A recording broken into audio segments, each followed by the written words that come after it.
Good morning, world. It's 5:07 a.m. in the morning. I'm gonna make a quick video, maybe a 17-minute video here, and I'm gonna shut this camera off here, and I'm gonna watch it. I'm gonna go to bed, and I'll watch it tomorrow. Today I'm gonna clean the house upstairs, so I'll make money off that. So I'll have money to get smokes for myself, and I have a little bit of money left. I have enough for a couple more days for smokes. I should get my $250 check any day now, so hopefully I get it by Friday or Saturday. I get the check, hopefully. And if not, I get my check next Friday. But I'll get my $250 check before next Friday, obviously. So I recently watched the Mando finale, obviously.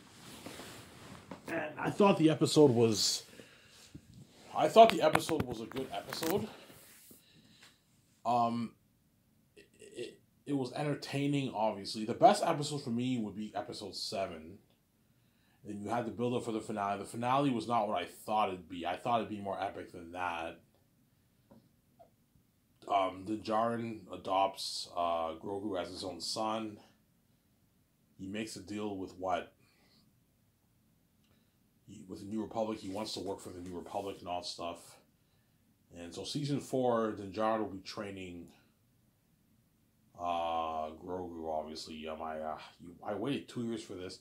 Season 3, you can argue, was the worst of the 3 seasons. It wasn't that great. It was okay. You know what I'm saying? It had a lot of pacing issues. It was started off slow. It wasn't as good as season 2 or season 1, in my opinion. Obviously. Don't hate me, Jon Favreau, I'm done. Season 3 had problems, and it was not as good as, you can argue Season 3 was kind of Bo-Katan's show. It wasn't, like, Bo-Katan kind of stole the show for Season 3. It wasn't really, the Djarin's show when you watch it. It's kind of like Bo-Katan's show. You know what I'm saying? And, like, yeah. And Moff Gideon is pretty much undefeatable.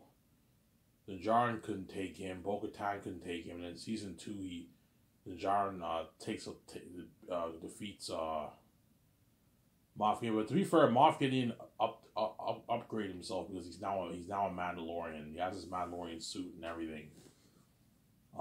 Entertaining episode, obviously, but season 3 was not better than season 2, man. Season 2 was better. Season 2 was really good with Luke's return. And I'm like, yeah, Mandalorian season 3 had problems, obviously. It wasn't as good as season 2. So Disney made the Star Wars fans wait 2 years. For what? 2 years for a season like this. I'm like, you kidding me? You have the fans wait 2 years and you get a season like this, man? A little bit disappointed, obviously. But my guess is this season is perhaps a build-up season. Maybe season 4 is amazing. Disney ups their game and they make a better season for season 4, obviously. And I hope we don't have to wait another 2 years, man, for season 4. I hope season 4 gets released maybe early 2024. We get season 4. I hope we don't have to wait another 2 years till 2025 for season 4 to be released. That's my point.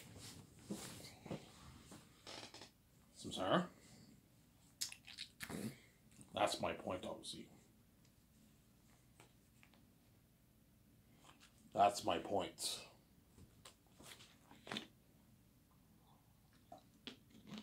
Yeah, the Star Wars brand, man, is a complete mess. Disney fucked everything up for George, man. Don't hate me, Disney, man. Disney, like, fucked everything up for George. The whole brand is a mess, man.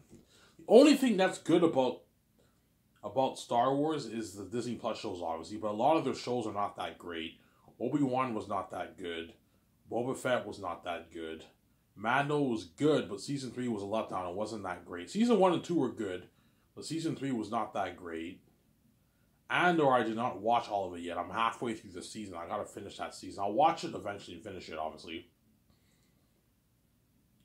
But pretty much the only good things that came out of the Disney Plus shows were Tale of the Jedi, Mando, season 1 and 2, right? And Andor. Whereas Boba Fett and Obi-Wan and Kenobi were a letdown. They were not great shows. Obi-Wan was not great of a show. Had a lot of plot holes and inconsistencies, like Neil too said. And what? I'm almost tempted to just buy the whole Star Wars brand and just fix Star Wars, which I'm not gonna do. Obviously, Disney owns Star Wars. I'm never touching that brand. It's too big of a brand, too big of a franchise. It's too much. I would never ever purchase the rights of Star Wars. But sometimes I'm tempted to. I have that thought cross my mind because the whole brand's a mess, obviously. But I would never ever touch Star Wars. Fans are crazy. It's too big. It's too big of an IP. Oh, that's crazy. No, never, never ever leave. Never ever will I touch that brand. It's in a messy state. I would never touch that brand, obviously. Whereas The Matrix is not as big as Star Wars. And for The Matrix, I only want to purchase the rights to make the movies, the sequels. I don't want to own the whole thing. That's crazy, man. It's too much work for my team. See better? Yeah. Obviously.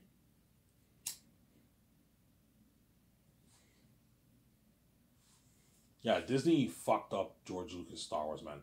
I guarantee George regrets, I never should have sold this thing to Disney. Yeah, he probably has a regret, but George knew he was getting old. Yeah, in a good 25 years, I'm going to leave this earth. I need someone to care for my Star Wars. That's why he sold to Disney. For he was thinking long term. Yeah, I want to make my trilogy, but like after I make my trilogy, I'll be very old. And once I die, who's going to take over my brand? That's why he sold it to, yeah, it's better to have it in the hands of Disney. He trusted Disney, and Disney betrayed him straight up, man. The whole Star Wars brand's a mess, man. It's a letdown, yeah. The whole brand's a letdown, yeah, man. You guys already know my idea for the Star Wars story. If I made the sequels, I would have had something to do with the bloodline of Anakin. It's Kylo Ren's Rey's story. Luke trains her to be a Jedi, and she brings Kylo Ren back to the light side. And Luke defeats Snoke once and for all, the devil, obviously. That would have been my idea for the movie. You guys go watch my just type in Ivan O'Mara Star Wars, and you can rewatch my video if you want. I made it like last year, like 7 months ago, whatever it is. Yeah, that would have been my idea. That would have been my idea for the Star Wars sequels. Because I'm creative, I don't have to tell you the story. It would have been better. It probably would have been better than what you got for the sequels that we got. Yeah. And look, man, if you're gonna make a Rey Skywalker sequel, you're gonna have a lot of backlash from fans, obviously. As Rise of Skywalker was terrible. Don't hate me, J.J. Abrams. It was a bad movie. It was a mess. You better tell a damn good story if you wanna keep the fans happy. Otherwise, if the story flops, man, do not be surprised if the trilogy of flops. Obviously, I think the Rey Skywalker trilogy will still make $1 billion, obviously, but if you don't tell a good story, they could perhaps flop. Fans can boycott it, and I'm saying, yeah, the shit can happen, obviously. But at least Daisy Ridley got her own trilogy, so she has work. She has work in Hollywood, obviously, because she's been struggling to get roles, obviously, because she's not an ace actor. Disney gave her own trilogy 15 years later after Episode 9. So they're going to do a Rey Skywalker trilogy, so I'm happy for Daisy Ridley. She got work in Hollywood, obviously.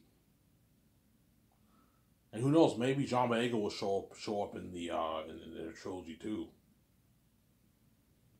Obviously. And Rey Skywalker, the first movie is supposed to be coming out like in 2025. Around there, right? Yeah. Around that time. So the trilogy will probably end towards the dawn of the 2030s. Obviously. So if John Boyega is in the trilogy, obviously, and I let's say if I start Scotch in 2027, John Boyega might tell them to kill him off. Yeah, you got to kill me off. Why, John? Yeah, because I'm working on Ivan's movie, man. Ivan's movie is my priority, not this. Fuck Disney. Fuck this Star Wars trilogy. Ivan's Zayn's movie is my priority, not this. He's paying more money. I signed an exclusive contract. You got to kill me off. Yeah, he might do that. His agent might do that. Obviously,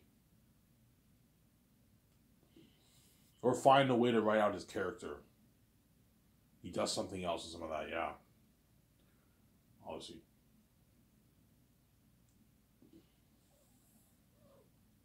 Some Zare? Yeah, I would say yeah.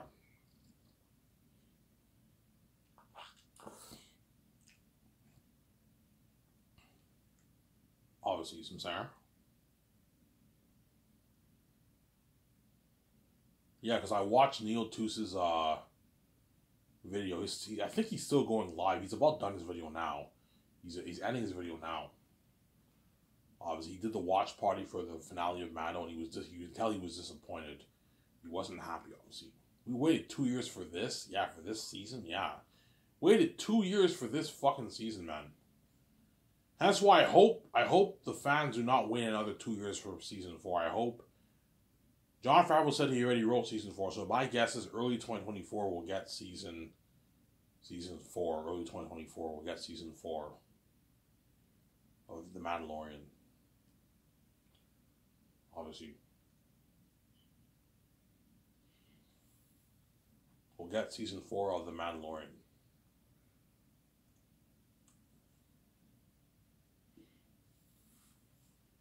Sometimes, yeah, I was just saying, yeah. We'll get season 4 of The Mandalorian. Samsara, we'll get season 4 of The Mandalorian, obviously. Yeah. So I hope Jon Favreau and Dave Filoni are not under contract when I start Sky Source, because if they are and they can't opt out of their contract, I will not be able to hire them. I'm gonna be pissed off. Fuck, man. Yeah, John D, you're locked on, man. You can't. Is there any way I can opt out of this contract? No, John. You have to work on this movie. Because Dave Filoni has a movie scheduled. He's doing Ahsoka. Ahsoka is a limited series. Will probably have maybe 1-2 seasons. And Dave Filoni is also doing his movie. That's probably 2026, 2025 around there. So he might be locked on. That's why there's a high chance I might not even hire those guys, because they're going to be locked on to do other projects in Hollywood. So I'm going to have to hire someone else. Maybe Peter Rice. Maybe I can grab James Gunn from DC. I highly doubt I'll be able to grab James Gunn from DC. Because if James Gunn's first movie tanks, it might not renew his contract, obviously. So he might be available by the time I start Sky Source. By the time I start Sky Source, his contract will be up, but chances are they're going to renew it. If his DC universe is successful, they're going to obviously renew his contract. If it's tanks, obviously, then they might not renew his contract, obviously. The whole DC, don't hate me, James Gunn. The whole DC universe is all bent on how successful his Superman Legacy movie will be. If that movie flops, artistically and financially, it's not going to look good for James Gunn and Peter Safran. Chances are Warner Bros. Will not renew their contract. So I hope to God that pressure is on James Gunn. Hopefully the movie that he wrote and directed is a good movie and it doesn't tank. It doesn't have to be the best movie ever, but it has to be a good movie, and it better make money. It doesn't have to be a $1 billion movie. It can be maybe an $800 million movie, $850 million movie. That's if it's a $100 million budget movie, you make $850 million. It's profitable. That's a good start. It doesn't have to be a $1 billion movie, but it has to at least make maybe $750, $850, $800 million. That's a success, and you tell a good story. And that's why I feel bad for James Gunn and Peter Safran, because they have a lot of pressure on their hands, man. If this Superman Legacy movie tanks, because Superman Legacy is the first movie of James Gunn's DC universe, right? He wrote it and he's directing it. If it tanks, obviously, artistically and financially, it's not going to look good for James Gunn and Peter Safran for their DC universe, obviously. I hope, cross my fingers, it doesn't tank, obviously. John mentioned that on this show yesterday.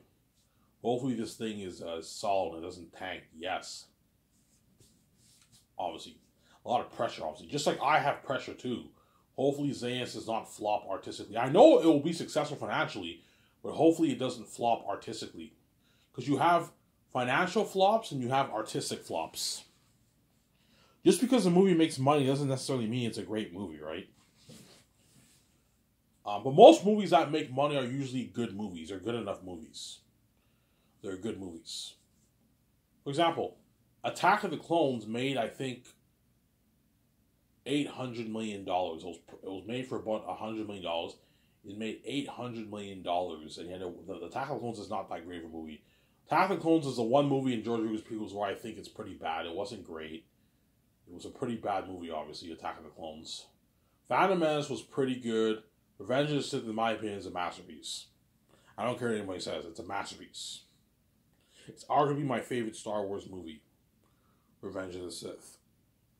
Really, Ivan? Yes. I even kind of like it better than Empire and A New Hope, obviously. Or Star Wars, right?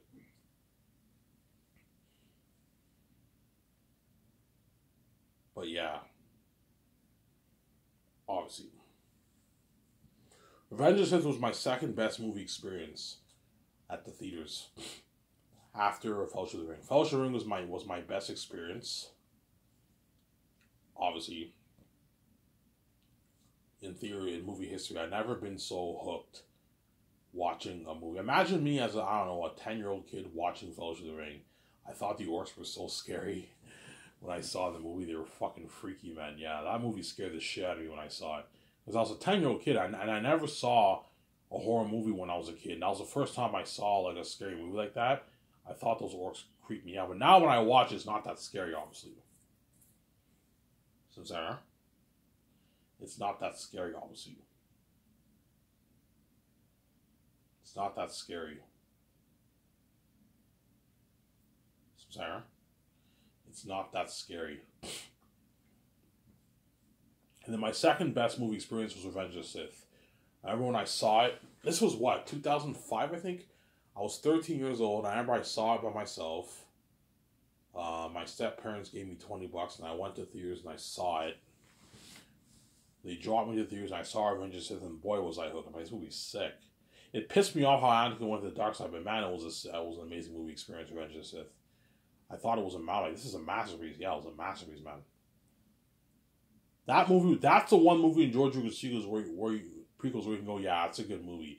Whereas Phantom Menace had problems, Attack of the Clones had problems. Especially Attack of the Clones. Attack of the Clones was not that great of a movie. It was pretty bad, obviously. It was pretty bad. Yeah. And Neil Toots is right, man. Yeah, the Star Wars Brad, man. The only hope for Star Wars is Dave Filoni and Jon Favreau, man. They're the only hope for Star Wars. They're the last beacon of hope. Hopefully Ahsoka is an amazing show. I think Ahsoka will be the best show. I think it'll be better than even Mandalorian. I think Ahsoka will be an amazing show. But I don't want to lean too much into hope because I thought Obi-Wan would be great if the show wasn't that good, man. See what I'm saying? That's my point. Obviously. Sarah? Yeah, I saw interviews. I'll talk for a little bit longer. I saw interviews online with Mel Gibson and I saw Peter Jackson and my man. They both look really, really good for the movie. Obviously. But something tells me I'm gonna choose Mel, man. I don't know. Something tells me Peter isn't the right man Mel is. Even though I like talking about Peter a lot because he's a Lord of the Rings guy. I think Mel might be the right man because he's into horror. Yeah, I want Ayrton to be the most horrific being in movie history. I'm a devil, Ivan, so you want Ayrton to be the most horrific being in movie history? Yes, Mel. Ivan, that's my kind of party, Ivan. That's my lane, Ivan. I'm into horror. I'm into that stuff, Ivan. And gory war. I'm like, yeah. So you want the cell to be like hell, Ivan? Yeah, something like that. It's like hell, but don't have it be too cursed. But it's like hell. Cursed sky, cursed atmosphere. Barack is kind of like hell. All the demonic wolves and bats live there. You know what I'm saying? And Mel has all these ideas for my movie. I'm going to show Mel clips if I hire him. Don't pay me, Peter Jackson. I'm going to show Mel clips that way I give him ideas for the movie. Okay, let's watch Mulan. Remember that scene when the village got burnt and the Huns slaughtered all the Imperial Army in Mulan? Yeah, think of something like that for the movie. with the scene in Cyrus. I don't want to spoil the story for you. You give him ideas. I was just saying, yeah. You know how you see the Hun army and you see the crows constantly cawing? Yeah, I think of something like that for Aratat and the wolves. You know, all the Huns are very intimidating, they're very freaky, yes.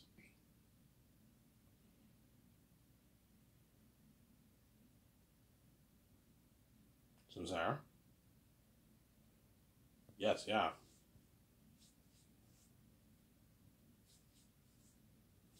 Obviously. Samsara? Mel, I'll pay him $56 million base for the movie. And I'll give him $170 million in royalties. He'll accept my deal. It's a good deal. He doesn't make. He signed like a two. What's? I'll do the math here.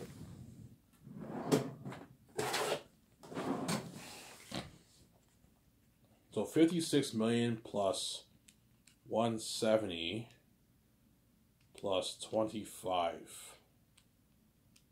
Yeah, Mel Gibson signed a $251 million deal, which is like 200 million in American money.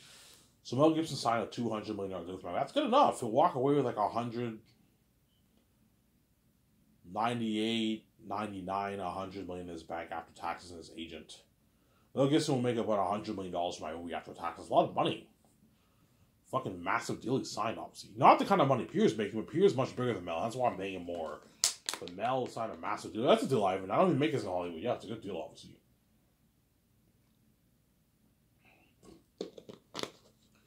Will he try and ask for money? He probably will, but I'm not going any higher on my Mel. I'm not going higher for you, man. You're getting greedy. Yeah, that's a good deal. Yeah, you're going to walk away with like $100 million in your bank after taxes. $100 million is a good deal. You're not going to pay a chunk of that merch out. I'm like, no, I'm not going any higher than $25 million for you, Mel. It's enough. A $250 million deal is good enough. $251 million deal is good enough, obviously, for Mel Gibson. You're just being greedy. Yeah, somebody tells me I might choose Mel, man. I'm going to click better with him. He's the kind of guy I can go to the bar, I can have a beer with at the bar. Peter's a guy I can hang out with and have a beer too, but somebody tells me I'm going to click better with Mel than with Peter. Mel's a Christian. Yeah, I see Tactus kind of like Jesus. I see Eritad like the devil, and his son is like, Ivan, in my Passion Christ, who's knowing you had those demons watching Jesus, you have something similar to that in Zadis. So have a log like this, my movie, Ivan, the demonic horde are watching Tactus and Eritad and all of them. You know what I'm saying? Yeah. But Peter might have a similar idea, Ivan. I'm thinking of it saying it's as rated R2. I want Eritad to be devils too. Or really, I want them to be devils too.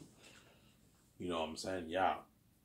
Ivan, what are you thinking of your fans? Well, yeah, I'm thinking something like this. I showed them those pictures I posted on Twitter. Ivan, that's what you're thinking of for Eritad? Yes. And then your world building? Yes. There? Yeah, obviously. Yeah, so Mando 3 was okay. It wasn't great. Season 2 was better for me, obviously. Season 1 was... I enjoyed Season 1 and Season 2 more than Season 3. Season 3 had problems. It was slow pacing. The plot was all over the plot was all over the place. I mean, that whole episode with that scientist who does cloning, obviously, it was pretty much a worthless episode, as you don't see the guy for the rest of the season. But why did you put that? Why did you have that boring episode with that doctor who clones people? You know what I'm saying? Like, it was kind of like pointless. They erased his memory. Okay, what happened to him? It doesn't say what happened to him. They just moved on into episode 4, which was the Grogu flashbacks, I believe, right? Yeah, season 3 was not that good, man. It was okay. It wasn't that great. It wasn't terrible, but it wasn't great. It had problems, obviously. Samsara. Yeah. And that's why I'm so happy it's wide behind the scenes. I don't have to worry about the backlash from the public eye backlash from the fans and the critics, man. I don't have to worry about Neil Tooze and John Campbell, all them bashing my movie. They're not going to mention me all that because I didn't sell, obviously. They'll mention the movie maybe in code words and that kind of stuff. They might talk about it in code words, but like they're not going to mention my movie in the public eye. Well, I mean, mention my movie. They might mention it in code words. It's funny. Oh my fucking god! Did you see that movie? I thought that movie wasn't good. It's very bizarre. You know, so they might use words to code words to talk about a movie, but they're not gonna talk about it because I did not sell. I don't have to worry about the Rotten Tomato critics, the crazy fans. They'll critique it behind the scenes, but I don't have to worry about the public eye critique because I didn't sell. It's why behind the scenes. Samsara. I did not sell. It is why behind the scenes. Billy Ivan, yes, it is why behind the scenes. I did not sell.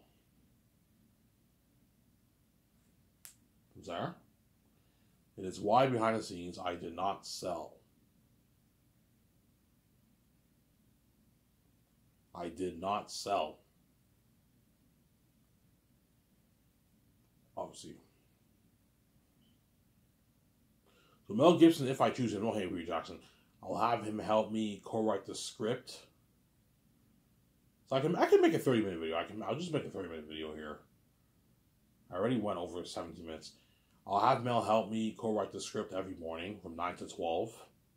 We work on it for 2.5 hours with the two script developers. And Guillermo del Toro, I'll have him help us too, twice a week. And everyone eats lunch. In the afternoon, we do the concept arts for like 3.5 hours.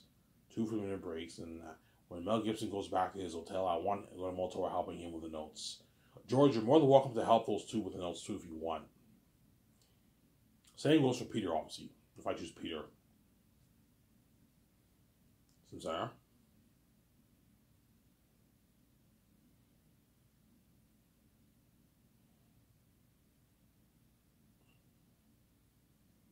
Obviously. Mel has to help me sign the 4 groups of people. Extra casting crewmen.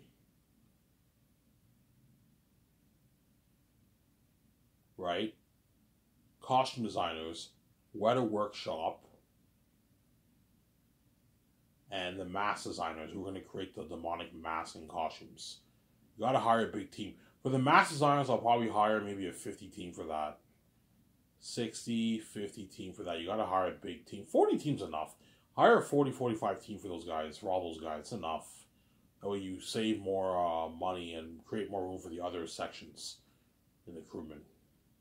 There's other sections that are in the crew that I don't know the names of. There's a lot of sections in the crewmen. That's why you got to create more room. Hire a shorter amount of people. That's why you got to give those guys 2 years to do all that. You give them time. Mel also has to help me with the main things. And he knows, yeah, I know all the visual effects stuff. You know what I'm saying? You know what I'm saying? When I make the calls for visual effects, I can have George with us, and George consults and you have to get this, you have to get that. George is with us, he consults. He's there to help us out. That's why you got to hire a consultant who knows what he's doing. And George has an experience, obviously. He owns his own company. That's why he's the best man to consult for my Stannis movie.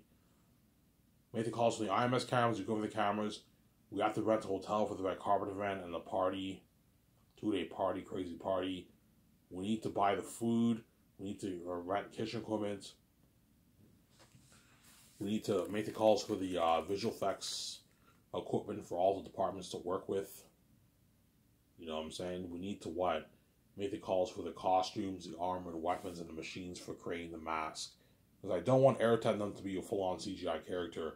I want the voice actors to actually wear a mask.